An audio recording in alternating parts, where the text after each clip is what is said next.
Thank you very much, the Master of Ceremony, for correction. I didn't spend 20 years in the Senate. I spent 20 years in the House of Representatives. I left. Okay, you said National Assembly. Okay, I told you said Senate. Okay, thank you.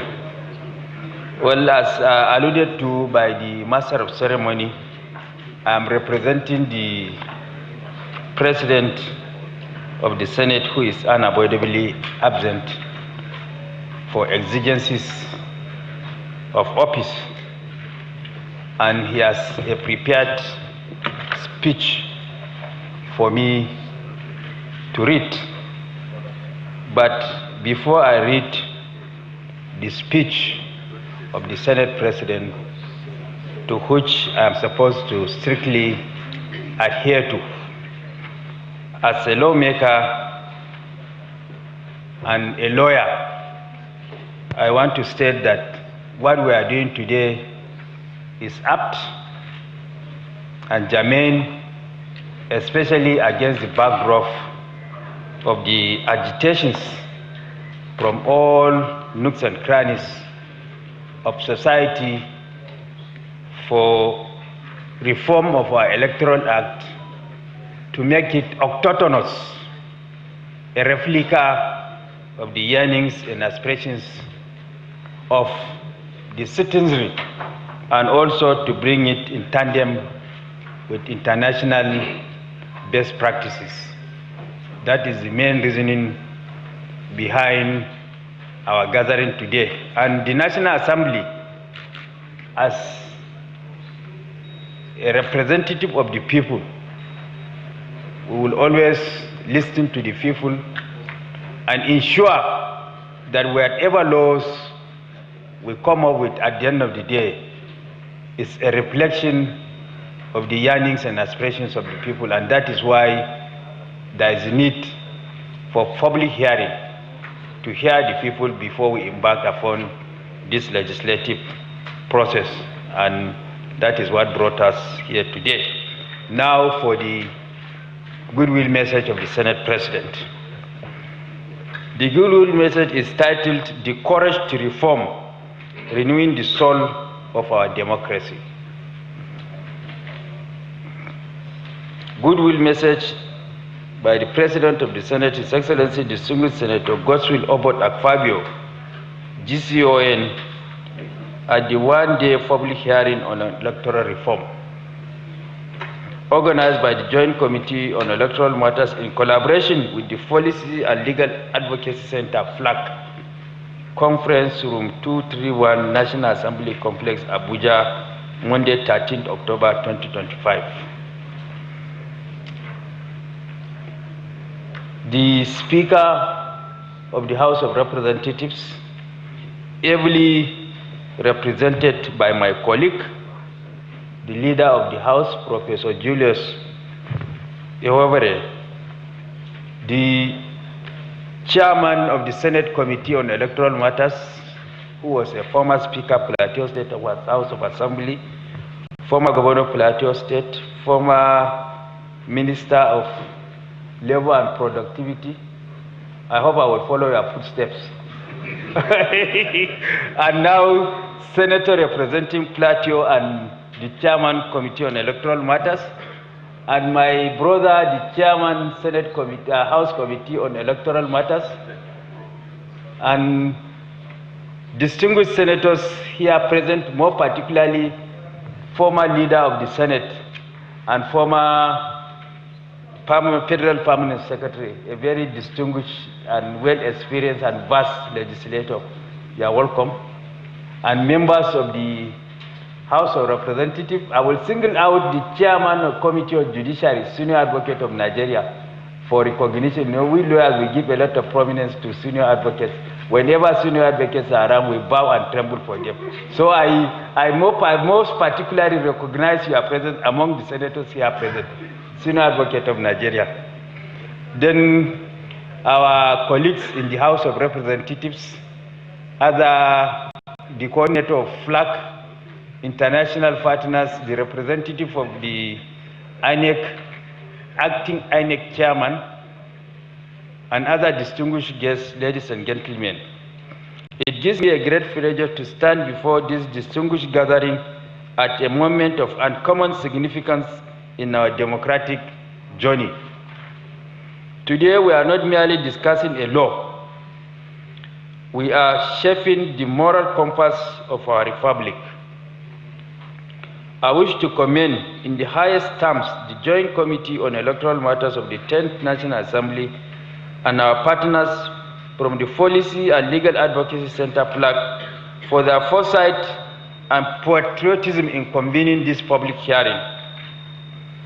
You have summoned this assembly at a time when our nation must again reaffirm her faith in the sanctity of the ballot and the inviolability of the people's will. Your work speaks not only to the intellect, but to the conscience of Nigeria. The task before us, the repeal of the Electoral Act number 13 of 2022 and the enactment of the Electoral Act 2025 is not a matter of mere legislative housekeeping. It is an act of renewal, an affirmation that our democracy must continue to evolve with the times. An affirmation that our democracy must continue to evolve with the times.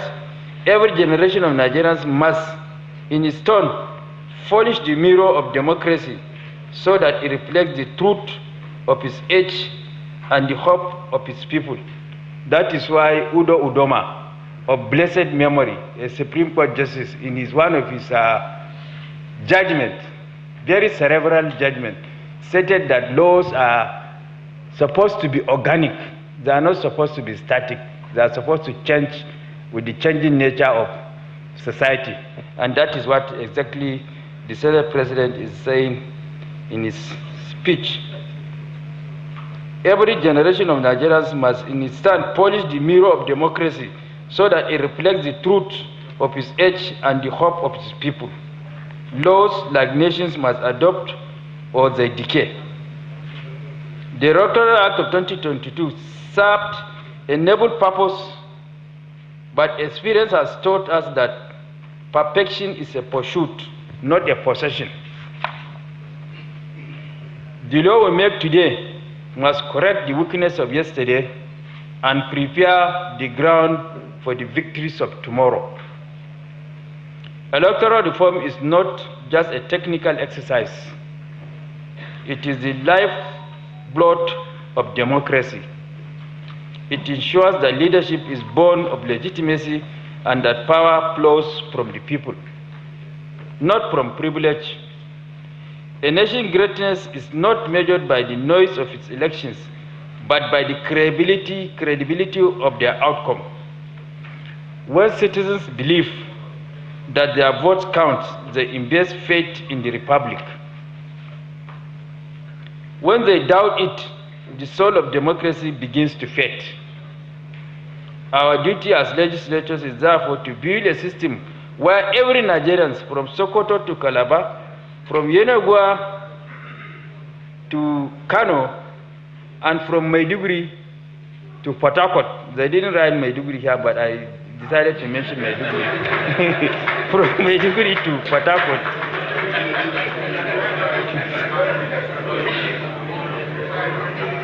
Knows that his or her vote is sacred and the process is shielded from manipulation.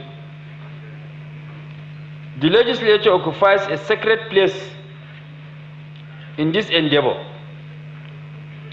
We are the custodians of the people's trust, the bridge between their hopes and the laws that govern their lives. The National Assembly must remain the fortress of reason, the marketplace of ideas, and the temple of accountability. It is here, within these walls, that the raw timber of public opinion is shaped into the fine furniture of law. Through hearings like this, we give democracy its most vital expression. The right of citizens to speak, to be heard, and to influence the course of their nation. I urge all participants in this public hearing to engage with courage and candor. Speak with your minds freely, for nations do not grow by silence, but by sincere dialogue. Let our debates be frank, our disagreements noble, and our resolutions firm. We are not here to flatter one another, but to strengthen the very foundation of our democracy. The Nigeria we desire, a nation of justice, peace, and unity, will not emerge from comfort or consensus alone. It will emerge from the hard labor of truth, from the humility to learn, and from the courage to reform. At this juncture, it is my singular honor and privilege to declare this public hearing open. Thank you.